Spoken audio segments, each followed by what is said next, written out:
Orang banyak kena jantung penelitian itu jam 8 sampai jam 9 pagi. Kenapa? Karena kena tekan sama atasan. Iya kan? Belum selesai kemarinnya. Iya Pak. Belum selesai juga. Iya, nanti ya bisa. Jam 8 jam 9.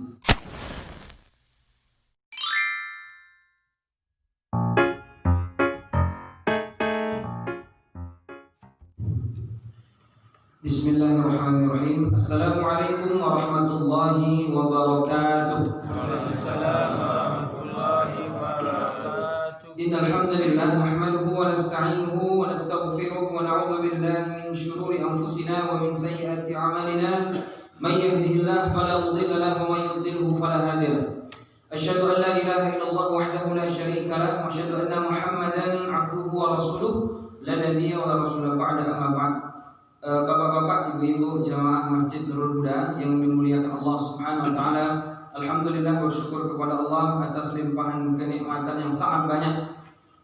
Kalau kita hitung nikmat yang Allah berikan tidak akan bisa kita menghitungnya. Allah berfirman, "Wa in ta'uddu ni'matallahi la tuhsuha." Kalau kalian hitung nikmat yang aku beri maka tidak akan mampu kita. Makanya Bapak Ibu, Nabi Muhammad SAW dalam beribadah itu masuk pada level yang paling puncak, paling tinggi. Oleh ulama dijelaskan, orang kalau beribadah ini dibagi menjadi 3. Yang pertama, ada yang beribadah seperti budak. Yang kedua, ada yang beribadah seperti pedagang, tujar. Yang ketiga, ada orang yang beribadah itu lebih kepada karena rasa malu kepada Allah karena saking banyaknya nikmat yang Allah berikan. Yang pertama seperti budak. Budak itu dia cuma takut, itu aja cuma takut. Namanya zaman dulu budak. Kalau sekarang nggak ada budak. Budak yang dia takut sama tuannya. Jadi lebih kepada takutnya saja. Ini yang paling bawah. Yang nomor 2, orang yang beribadah seperti pedagang. Pedagang itu dia punya modal 100.000, dijualnya nanti bisa jadi untung 150.000, untung 50. Kan begitu pedagang. Kita berjualan, kita jual es, modal misalnya 500, kita jual jadi 1.000, dapat untung 500. Inilah orang yang beribadah. Ketika dia beribadah yang diinginkannya surga, dia takut masuk neraka, dia ingin mendapatkan surga Firdaus. Salahkah orang beribadah seperti nomor 2? Tidak salah. Jadi kalau ada yang mengatakan kita kalau sholat, ibadah, puasa, haji, zakat, sedekah, jangan harap-harap surga. Kenapa? Syirik nanti. Ini tidak benar. Kenapa? Karena surga katanya itu adalah makhluk, Pak. Makhluk. Jadi kalau makhluk yang diharapkan berarti kan kita menyembah selain Allah katanya. Padahal oleh ulama dijelaskan, yang menjelaskan kita beribadah mengharap ridho Allah itu Allah. Yang menyuruh beribadah mengharap surga itu juga Allah, bukan siapa-siapa, itu juga Allah. Makanya Allah katakan dalam Quran, wasari'u ila maghfiratin min rabbikum wa jannatin 'arduha as-samawati wal ardh u'iddat lil muttaqin. Itu nama saya. Saya rasa kalau di sini tidak asing lagi lah. Cuman memang ceramah Sabtu ini rencana baru rencana. Kita berencana Allah yang mengabulkan. Pekan kedua Sabtu itu nanti membahas tazkiyatun nufus. Nah, inilah yang kita bahas. Nanti Sabtu pertama kita membahas akidah insyaallah taala. Tentu ustaz-ustaz kita juga sudah banyak bahas. Mungkin kami hanya sebatas mengulang-ulang saja. Karena ilmu ini Bapak Ibu untuk 2 orang. Pertama untuk yang tidak tahu, yang kedua untuk yang lupa. Makanya kata ulama, tanbihul ghafil, taklimul jahil. Taklimul jahil mengajari yang belum tahu. Kita harus tahu 2, satu yang baik, satu yang buruk. Kita harus tahu kedua-duanya. Yang baik bagaimana, yang buruk bagaimana. Kalau kita tahu yang buruk, kita bisa menghindar. Kalau kita tahu yang baik, kita bisa taat dengan itu. Maka Bapak Ibu, yang pertama yang nggak tahu, yang kedua yang lupa. Karena kita ini sering lupa. Saya aja apa yang saya ceramahkan saya lupa, apalagi yang dengar. Kan begitu. Saya pernah cerita sama salah seorang ustadz guru saya di Bukit Tinggi ini juga. Ustadz, waktu awal-awal dulu mulai ceramah, Ustadz, ini kalau ceramahnya susah kali membuat judul biasanya. Katanya ceramahkan aja yang kemarin ini. Jamaah itu kemarin kita ceramah, besok kita ulang lupa deh begitu. Iya juga saya pikir. Cuman kalau 1 pekan jaraknya dekat kali. Tapi kata dia nggak apa-apa. Betapa bahwa kita ini lupa. Ceramah ini paling-paling orang ingat selesai pulang paling banyak 20%. Nanti sampai rumah makan, nih tinggal 10%. Tidur besok pagi tinggal 1%. Nah jadi belajar ini untuk mengulang. Nah jadi Bapak Ibu yang dimuliakan Allah Subhanahu Wa Taala, kita kembali untuk yang level nomor 2 tidak ada salah. Kenapa? Karena Allah yang ngajarin. Apa kata Allah? Wasari'u ila maghfiratin min rabbikum, bersegeralah menuju ampunan Tuhan kalian. Wa jannatin 'arduhas samawati wal ardh, surga yang sudah Allah siapkan, yaitu luasnya seluas langit dan bumi. Bayangkan, luasnya aja langit bumi, apalagi panjangnya. Tentu lebih panjang. Luas itu kan lebih luas daripada panjang. Sebagaimana panjang lebih panjang daripada luas. Untuk siapa itu? U'iddat lil muttaqin. Kami siapkan untuk orang-orang yang bertakwa. Jadi motivasinya surga. Jadi kan orang pedagang, jadi kalau orang beribadah, saya sholat subuh berjamaah. Sholat subuh ini pahalanya sama dengan tahajud satu malam penuh kata Nabi. Lalu nanti saya berzikir, lalu berzikir, bisa baca Quran, bisa pengajian sampai terbit matahari. Lalu sholat syuruk dapat pahala haji dan umrah. Saya baca Subhanallah wa bihamdi, Subhanallah bihamdi, Subhanallahil azim. Kecik Nabi, siapa yang mengucapkan Subhanallah bihamdi, Subhanallahil azim, nanti dibangunkan satu pohon kurma bagi dia di surga. Nah, kan hitung-hitungan tibanya kan, hitung-hitungan. Siapa yang membangun masjid, maka Allah akan bangun nanti rumahnya di surga. Ini kan hitung-hitungan, surga. Semangat. Maka Bapak Ibu yang dimuliakan Allah, tak masalah, tapi ini level nomor 2. Ada yang nomor 1 paling tinggi, Nabi SAW beribadahnya itu lebih kepada rasa malunya. Makanya Nabi itu kan dijamin masuk surga, ya Pak ya. Sepakat kita kan Nabi dijamin masuk surga. Itu aja beliau sholat tahajud bengkak-bengkak kakinya. Ketika ditanya sama Aisyah, istri beliau tercinta radhiyallahu anha, "Ya Rasulullah, kenapa engkau sholat sampai bengkak-bengkak kakinya? Bukankah engkau sudah dijamin masuk surga?" Kata Nabi, "Afa'alakuna 'abdan syakura." Apakah saya tak layak untuk berterima kasih, bersyukur kepada Allah? Karena sudah dijamin beliau surga. Sampai bengkak-bengkak kakinya jemaah untuk sholat tahajud. Kita bengkak-bengkak juga, soalnya semurah. Nah, itu bedanya. Nah, Bapak Ibu yang dimuliakan, jadi begini ya, saya baca keterangan ulama. Jadi level nomor 1 itu dia beribadah itu karena lebih malu aja. Rasa malunya tinggi luar biasa. Kenapa? Kita cuma modal berzikir pun kadang sekedarnya. Sholat maghrib pun kadang kita tidak berjamaah. Kalaupun berjamaah, apalah berjamaah cuma 10 menit. Lalu nanti berzikir sekedarnya saja. Berinfak pun masih malas-malas. Tahajud tidak ada. Tak ada seminggu sekali tidak.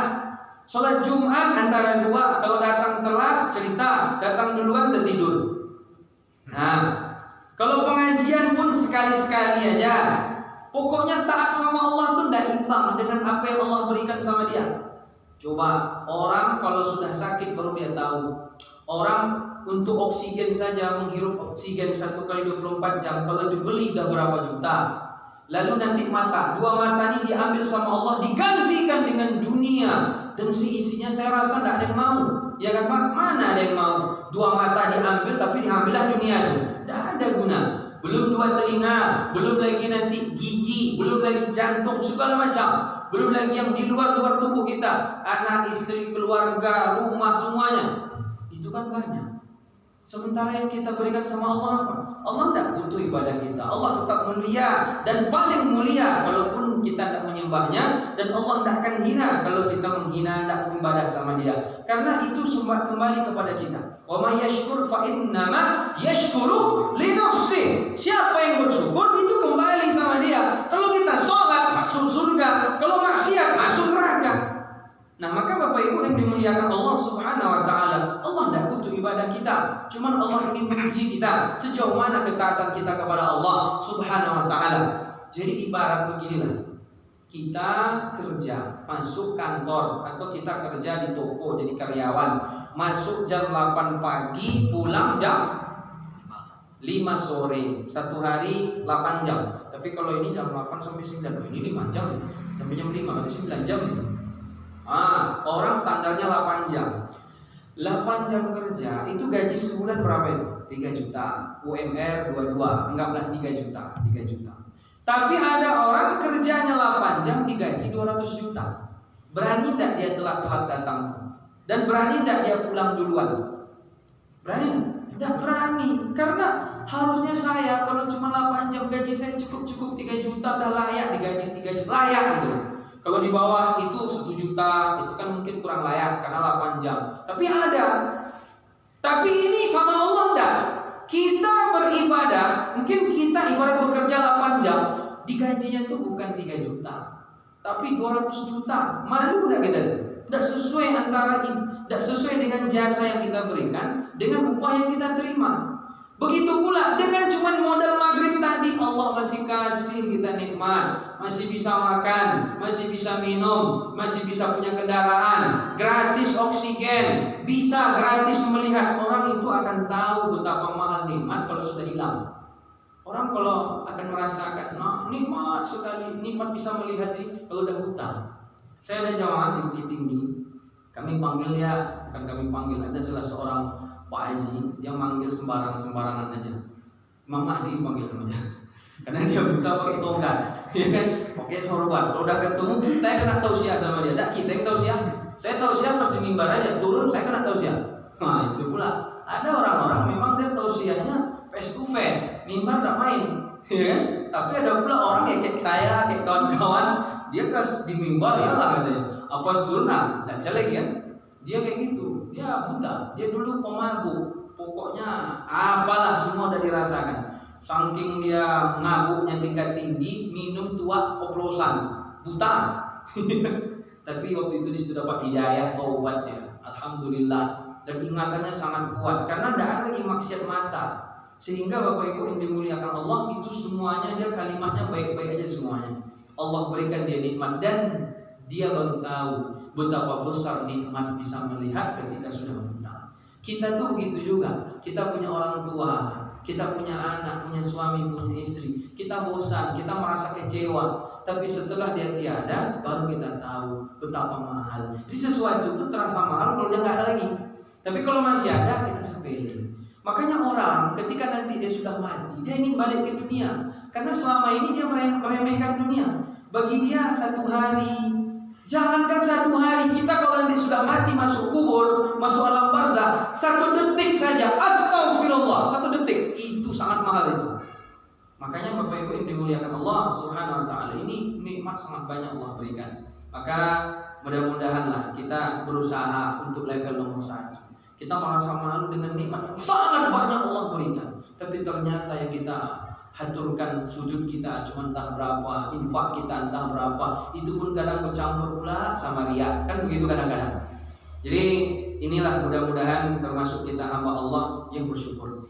Salat dan salam semoga tercurah kepada Nabi Muhammad SAW. Bapak Ibu, kajian kita tazkiyatun nufus. Tazkiyatun ini artinya penyucian jiwa.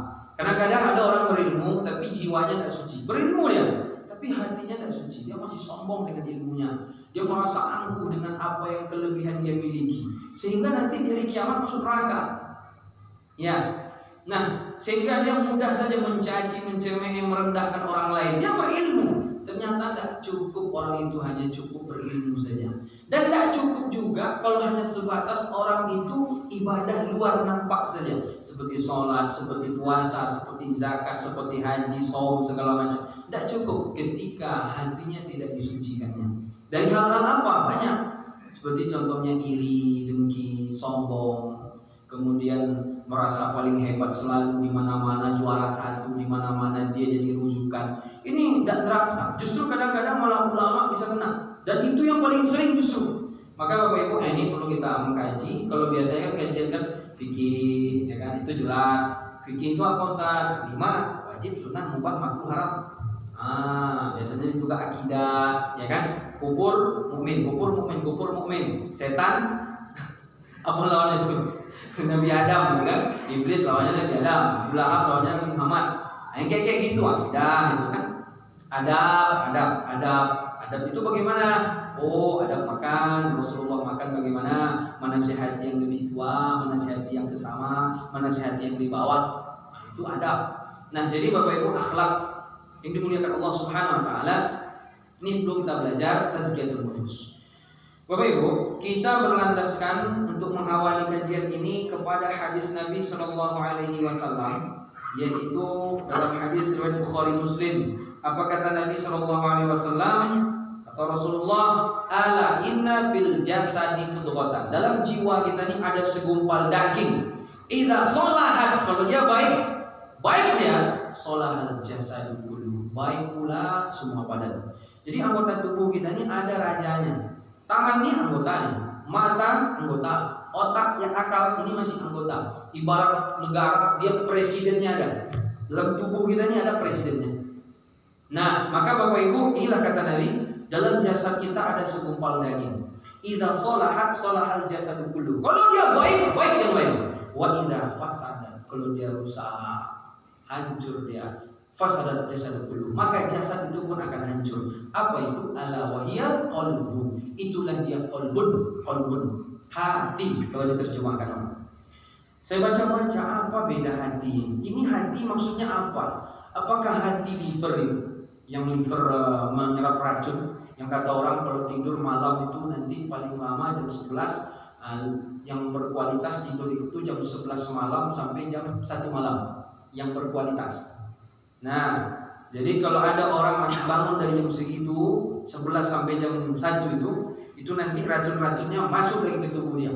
Makanya itulah fungsinya liver katanya, untuk menyaring racun, membuang racun. Sehingga kalau ada orang yang sering begadang, lama-lama bisa kena liver deh. Nah, saya baca-baca apakah ini makna yang dimaksud hati di situ.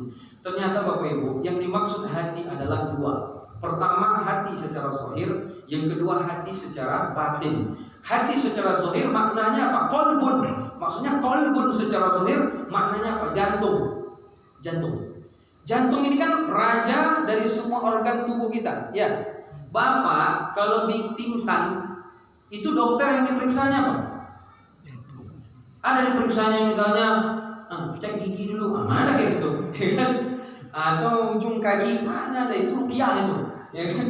Pencet ujung kakinya itu kan, mata jempol kakinya itu rukiah. Tapi kalau orang dia pingsan, tergeletak jatuh begitu saja, yang dicek ini. Tapi kadang-kadang ini kan agak-agak ragu. Habis masak tadi kan panas-panas tak terasa ya. Nah, dicek ke sini. Oh, ternyata dokter over gitu. Oh, ternyata masih ada harapan. Kenapa? Jantung ini tidak pernah berhenti dan dia terus bergerak, dan dia kalau berhenti, yang lain pun berhenti. Makanya jantung ini dia raja. Makanya jaga betul jantung itu. Nah, di akhir zaman banyak orang mati serangan jantung. Kiranya tanda-tanda kiamat itu. Kata Nabi, di antara tanda kiamat itu banyak orang mati mendadak. Saya baca sarah hadisnya, salah satunya orang kena jantung sama tabrakan. Kan sama kan, orang tabrakan tuh mati. Itu kan mendadak. Tadi kita minum di kawah daun, nah ada hilang aja habis itu gitu.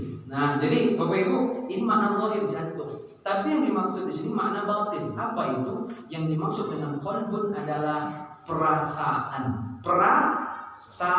kita.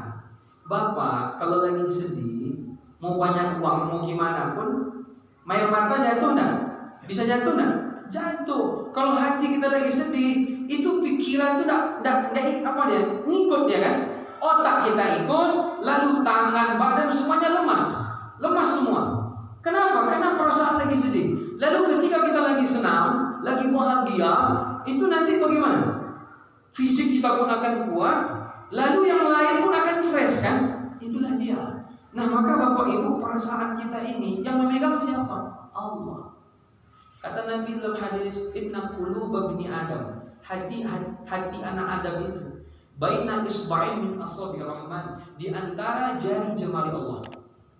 Jadi hati Bapak Ibu itu bukan Bapak Ibu yang menguasai, Allah. Kalau Allah ingin hati kita nih, kita ke masjid kita. Kan yang membawa semuanya hati. Ustaz, apa beda hati dengan akal? Akal ini sekretaris, hati ini raja. Jadi kalau dikasih nasihat bisa masuk ke hati, mantap tuh. Tapi kalau cuma sampai telinga aja, tidak masuk. Masuk telinga, masukkan ke akal, bola balik, dibalasnya balik lagi malah. Nah, ini masalah orang-orang liberal nih. Jadi orang kalau makanya kan mukadimah kita ceramah tuh apa? Tapi kalau mukadimah yang lain tadi beda ya. Kalau mukadimah saya kan mayyadillah wala mudillalah wa may yudlilhu fala hadiyalah. Siapa yang sudah Allah kasih hidayah, tidak ada satupun yang bisa membuat dia belok, menyimpang. Siapa yang sudah Allah simpangkan, belokkan dia, tidak ada satupun yang bisa ngasih hidayah. Itu di mana itu? Di hati. Maka kadang-kadang ibu-ibu, bapak-bapak waktu dulu masih ABG dikasih nasihat mau, pas sekarang bentar lagi sakaratul maut mau. Kenapa? Karena hatinya sudah mulai bersih. Dikasih nasihat mau, pas udah pensiun. Saya kan ada tuh ceramah di Lubuk Basung, di satu masjid itu pensiunnya sih semua. Ini tinggal masuk surga aja lagi nih, kok neraka sekalian saya bilang. Kalau udah pensiun itu memang agak kurang, sombong kurang, selera kurang, dunia kurang, semuanya kurang. Yang repot ini udah pensiun masih nakal juga lagi. Nah ini yang bahaya. Nah jadi Bapak Ibu yang dimuliakan Allah Subhanahu Wa Taala, itulah pentingnya kita mengkaji tazkiyatun nufus. Kalau baik hati kita, yaitu perasaan tadi, mudah diisi dengan keimanan, maka ketenangan akan datang. Jadi ternyata bahagia sama senang beda. Apa bedanya Pak? Ibu-ibu, apa beda senang sama bahagia?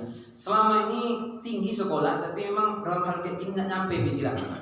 Ya, orang dipikirnya dengan harta banyak dia bahagia. Nah, dia tuh senang aja baru cuma. Dipikirnya kalau nanti dia jadi berkuasa, entah jadi apalah gubernur, beda kalau wali kota lagi. Ini contoh saja. Dipikirnya dia akan senang, akan bahagia. Tidak, karena bahagia sama senang beda. Ada kisah, ini cuma kisah kayaknya Allah alam benar apa tidak, tapi paling tidak ini menjadi satu perenungan bagi kita. Ada orang kaya, dia naik kereta api mewah, ya. Kalau kereta api itu kan di sini tidak ada ya, yang ada cuma Padang Pariaman. Tapi kalau di Jawa itu kan lagi dipakai, di Sumatera ini jarang. Kalau di Aceh baru dipasang rel tuh, pagi dipasang, malam hilang. Digergaji sama orang. Gimana melihat kereta api kalau kayak gitu kan? Nah, jadi ada orang kaya naik kereta api mewah. Dalam kereta api mewah itu, saya seumur hidup sekali naik kereta api itu. Dari Solo ke Jogja. Saya dulu kan kuliahnya kebetulan di Solo, tempat Pak Jokowi. Pas saya kuliah dia masih wali kota, nampak betul. Biasa aja ya. Nah, waktu itu Bapak Ibu yang dimuliakan Allah, kita naik. Ada orang kaya naik kereta api melewati persawahan. Lalu dari kejauhan dia melihat petani. Mungkin sebagian memandang petani ini miskin. Padahal banyak juga samping rumah saya itu petani orang kaya. Tapi dia memang luar biasa. Berangkat 6:30 pulang jam 5. Berangkat 6:30 tidak ada melapor. Kaya punya mobil. Tani punya mobil. Nah itu. Cuman secara umum orang memandang mungkin dia miskin. Ya petani apa dulu ya kan? Kalau petani sawit kaya. Ya. Ketika itu orang kaya tadi melihat petani di pondok-pondok sawah itu, bajunya kumuh biasa lah ya, kotor, mungkin berkeringat, bau segala macam. Namun ketika lagi makan siang, itu yang menyediakan makanan itu istrinya yang memasak. Meskipun makanannya mungkin ala kadar, serba alami lah. Lalu yang ambil cuci tangan anaknya. Orang kaya tadi, orang kaya ini dia bajunya bersih, pakai dasi, pakai jas wangi, AC. Kalau makan tinggal minta langsung datang, enak pula lagi kan. Dia tidak ada anak istri di sampingnya. Dan dari kejauhan dia lihat, bahagia jadi petani nampak daripada jadi saya ini. Saya makin kaya, makin tidak ketemu sama istri sama anak. Dulu coba aja ketemu, tapi semenjak kaya ini tidak jumpa lagi. Ini lebih penting anak istri apa uang nih? Kan begitu jadinya. Kan begitu banyak orang, makin kaya dia makin Allah cabut nikmatnya. Bukan makin enak, ya kan? Keluarga itu kan segalanya. Apa lagunya itu? Oh, ada itu. Keluarga adalah harta yang paling berharga. Tidak, uang lebih berharga pada hartanya. Kan kayak gitu orang kaya sekarang. Terbalik-balik pikirannya. Kalau tidak beriman, tidak taat sama Allah. Lalu dia pikir-pikir, ini jadi petani ini lebih enak, lebih bahagia daripada saya. Saya 20 tahun jadi orang kaya, anak istri saya tidak pernah memberikan nasi, bantu saya sebagaimana petani tadi. Bahagia, karena kebahagiaan itu kesenangan, kebahagiaan versi dia itu dengan jumpa dengan keluarga itu lebih tinggi daripada harta yang saya cari ini. Itu versi dia. Nampak-nampaknya nih kereta api mungkin terbuka jendelanya. Soalnya petani tadi lihat juga, orang kaya. Orang kaya dalam kereta api enak aja orang kaya. Duduk-duduk makan enak, lalu bersih pakaian wangi.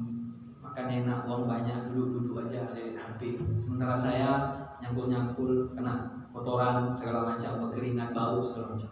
Baju tiap hari itu yang pakai, nggak pernah dicuci. Petani kan ngapain cuci-cuci baju? Itu aja pakai tiap hari, namanya juga itu yang mau dipakai terus kan? Itu kan biasa, ada air. Lalu dia pikir saya nggak bahagia, yang bahagia itu orang kaya.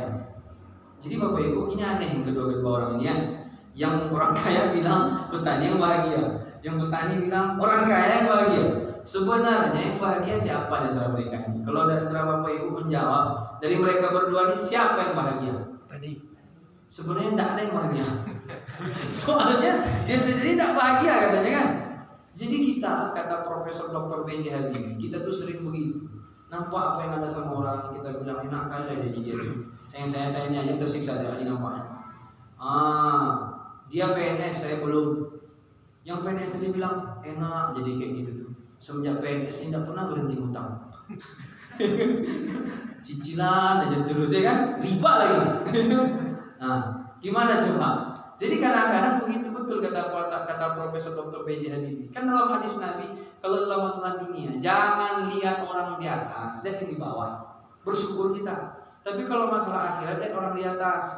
Dia bisa tahajud, masa saya tidak bisa? Dia bisa sedekah pagi, masa saya tidak bisa? Dia bisa pengajian, masa saya nggak bisa? Itu yang dilihat atas. Kalau akhirat. Tapi kalau dunia cari yang di atas, nanti kita menyalahkan Allah. Allah tidak adil betul. Dia PNS saya belum. Padahal dia bilang enak jadi kita bebas, ya kan? Kalau PNS penjel pagi, pinjal sore.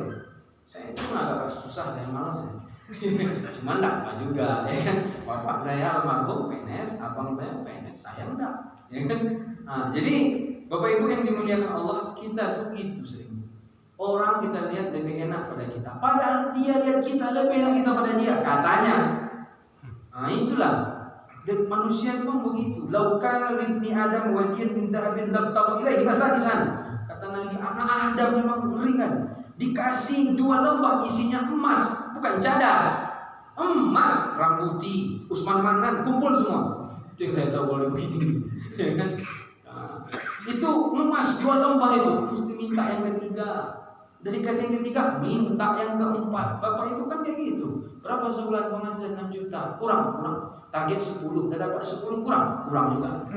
Berapa? 15. Kurang juga masih. Sampai mati baru berhenti gitu. Nah, jadi Bapak Ibu ternyata begitu kita. Jadi kalau lagi musim hujan kita minta kering. Lagi kering apa hujan gitu. Lagi di gunung pengen ke pantai. Yang orang di pantai apa nggak bisa ke gunung. Kan begitu aja.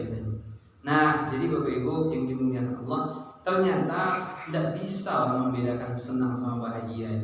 Kalau senang itu kan kita nampak di luar aja, punya mobil mewah nampak senang, punya rumah lebar luas nampak senang, punya uang banyak nampak senang. Padahal belum tentu bahagia. Makanya kata ulama, kebahagiaan itu tidak bisa dibeli. Kebahagiaan itu tidak bisa dibeli. Kebahagiaan itu letaknya pun beda. Kebahagiaan itu letaknya di hati. Yang tadi kita bahas hadisnya tadi itu. Kalau Allah buat hati bahagia, tidak ada pun uang, enak aja. Kayak lagu-lagu apa tuh? Tidak ada uang, tetap bahagia. Tidak. Kalau tidak iman, tidak akan bahagia.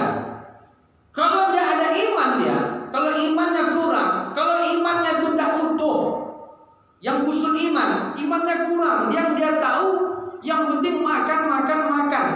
Uang, itu tidak akan bahagia, cuma senang nampak ya, tapi bahagia enggak. Makanya Allah katakan apa? Kata Allah Subhanahu wa taala, barang siapa yang beriman kepada Allah, kemudian keimanannya tidak dicampur dengan kezaliman, maka Allah akan memberikan walahumul amnu wa hum muhtadun. Walam yalbisu imanahum bidzulmin ulaika lahumul amnu wa hum muhtadun. Siapa yang beriman kepada Allah lalu imannya tidak dicampur dengan kezaliman. Zalim itu maknanya apa? Syirik, kesyirikan.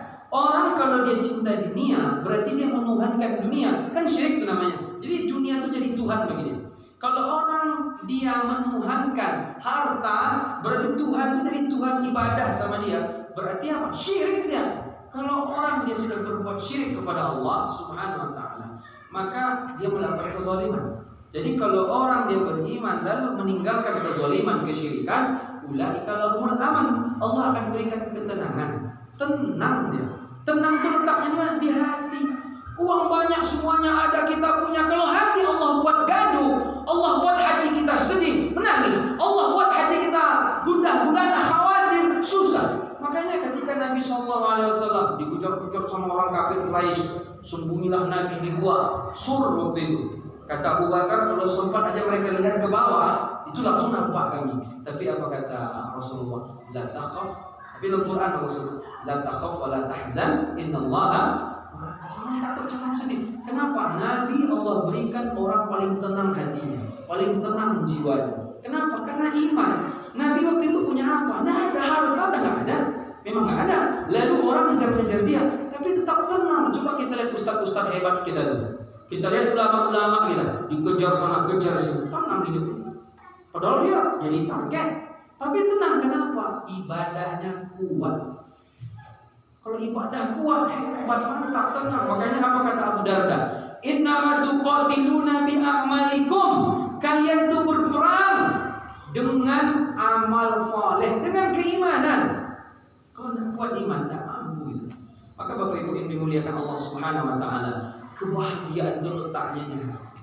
Makanya ada kata orang ini, kalaulah kebahagiaan bisa dibeli oleh orang kaya, maka orang miskin tidak akan bahagia.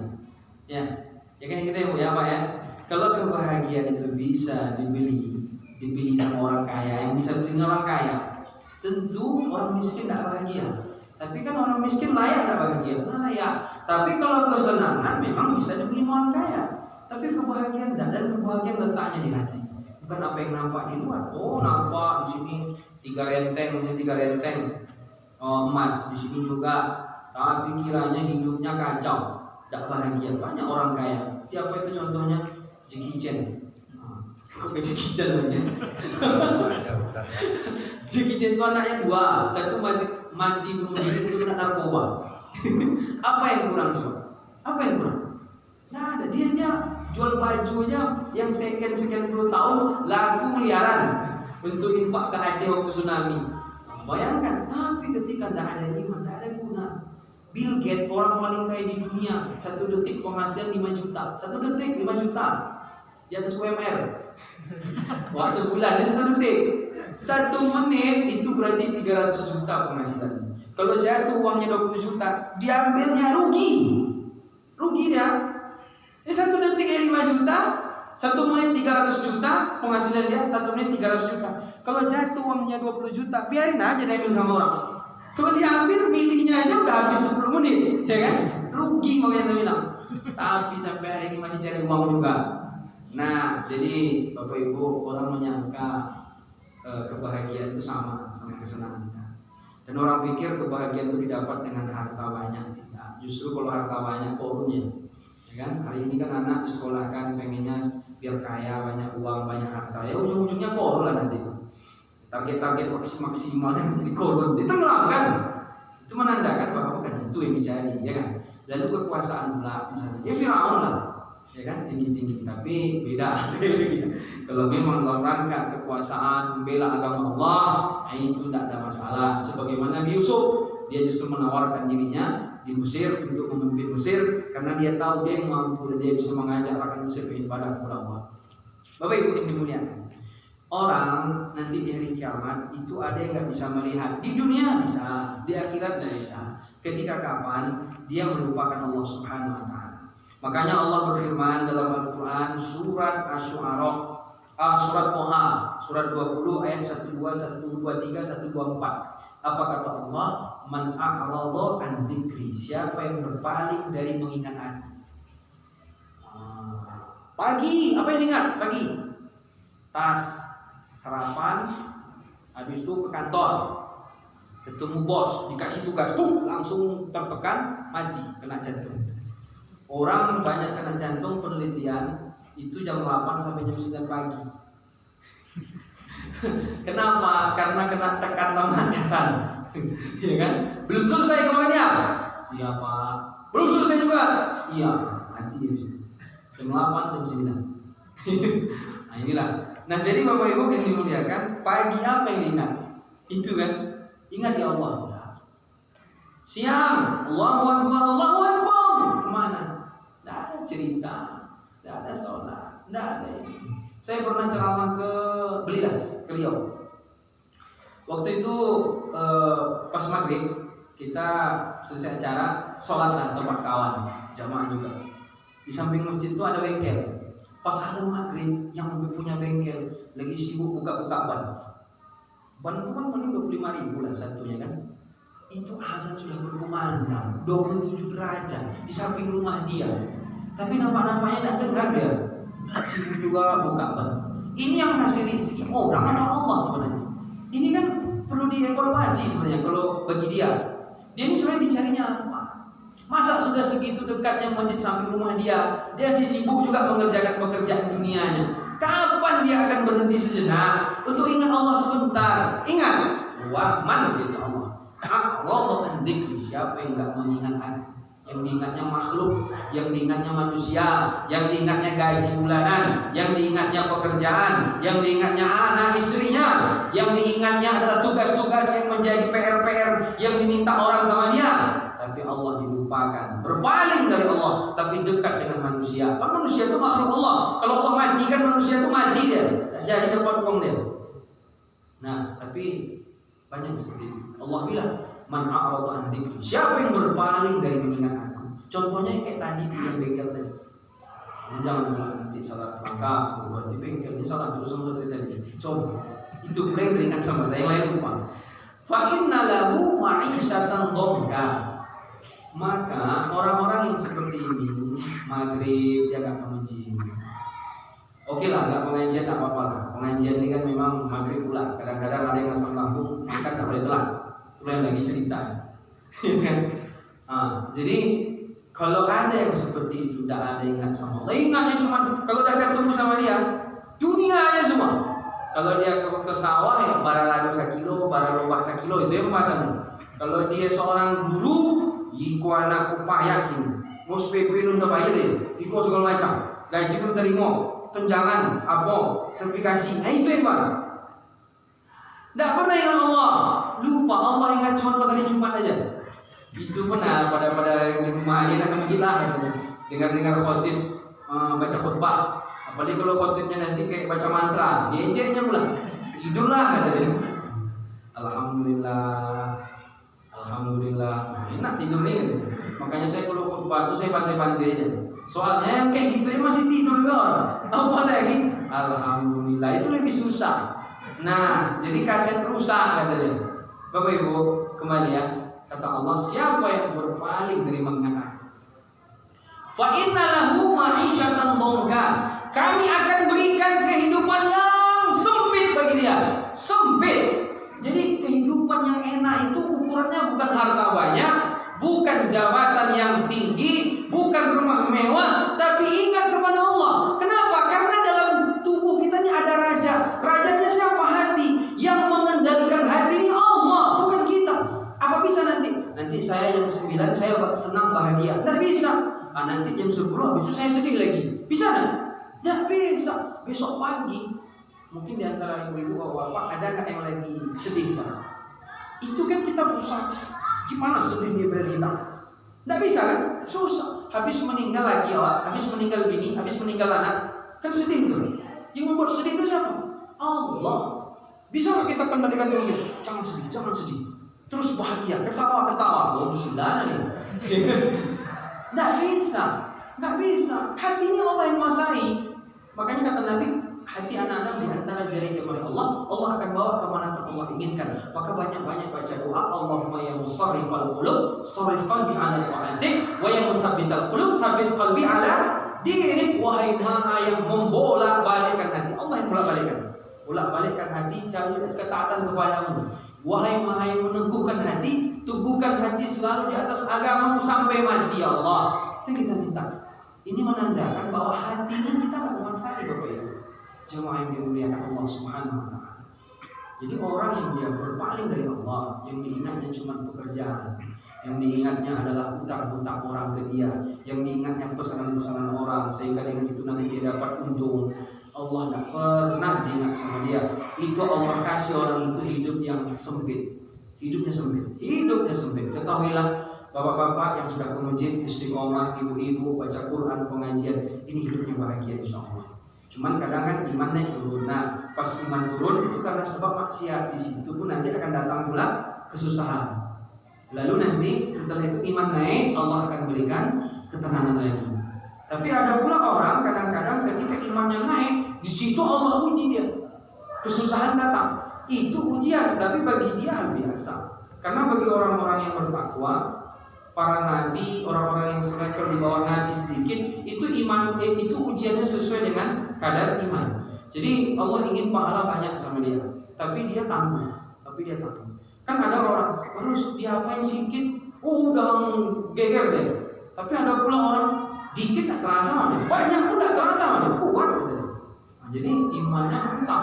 Terserahlah kata orang berat ujiannya. Kalau imannya mantap, santai ya. Tapi ada pula orang imannya lemah sekali, diuji sedikit aja stres, apalagi diuji besar, gila gitu. Nah, disitulah pentingnya imunitas keimanan. Ketika diuji oleh Allah, kita akan kuat. Bapak Ibu, orang yang dia jauh dari Allah, Allah akan berikan kehidupan yang sempit di dunia. Wa nahsyuruhu yaumal qiyamati a'ma. Di hari kiamat Allah bangkitkan dalam keadaan buta. Ketika itu dia mengatakan, qala rabbi lima hasyartani a'ma wa qad kuntu basira. Ya Allah, kenapa engkau buat mata kami buta, mataku buta, padahal di dunia dulu saya bisa melihat. Kadzalika atatka ayatuna fanasina. Itulah kalian, kata Allah. Dulu waktu di dunia, ada waktu 5 tahun lagi, ada waktu 10 tahun lagi, ada waktu 25 tahun lagi, kalian melupakan saya. Datang ayat-ayat saya dibacakan, kalian tidak paham juga. Datang gempa, kalian bilang palung laut juga. Jelas itu peringatan dari saya. Saya kasih kalian berubat, kalian pikir ini nampaknya karena ganti-ganti minyak rambut. Bukan, mau mati. Maka kalian lupakan ayat saya di dunia. Kadzalika atatka ayatuna fanasitaha wa kadzalika yawma tunsa. Hari ini aku lupakan kalian, masuk neraka. Begitulah kurang lebih Bapak Ibu ya. Maka mudah-mudahan kita termasuk di antara hamba Allah yang selalu paham bahwa kita sadar bahwa hati ini harus kita kasih nutrisi. Jadi begini ya, kalau jasad kita ini nutrisinya apa? Makan, nasi, makan ini jus ini untuk mata, hotel, kan gitu. Tapi dalam tubuh kita kan ada 2 unsur, satu jasad, satu roh. Roh ini juga butuh makan. Makan roh itu apa? Ya kayak tadi baca Quran. Jadi ada orang badan gemuk tapi roh kurus, rempong. Tadi kasih makan. Sehari makan tubuh 3 kali, makan pagi, sarapan, makan siang, makan malam. Tubuhnya tidak ada dikasih makan. Kasihan. Rohnya nggak dikasih makan. Maka bagaimana cara agar dikasih makan roh ini? Ya dengan itu tadi, pengajian, dengan baca Quran, dengan berzikir, dengan hal-hal yang itu sifatnya beribadah kepada Allah, sehingga jasad kita sehat, ruh kita juga sehat, hati pun akhirnya sehat. Wallahu a'lam bishawab. Karena nampak-nampaknya sudah jam 7.25. Ini tinggal koma lagi nampaknya. Tapi udah masuk ya? Sudah ya? Biasanya ada bel, tidak ada bel. Cuman aja ada bel kayaknya. Kalau pengajian itu ada bel, tit, selesai.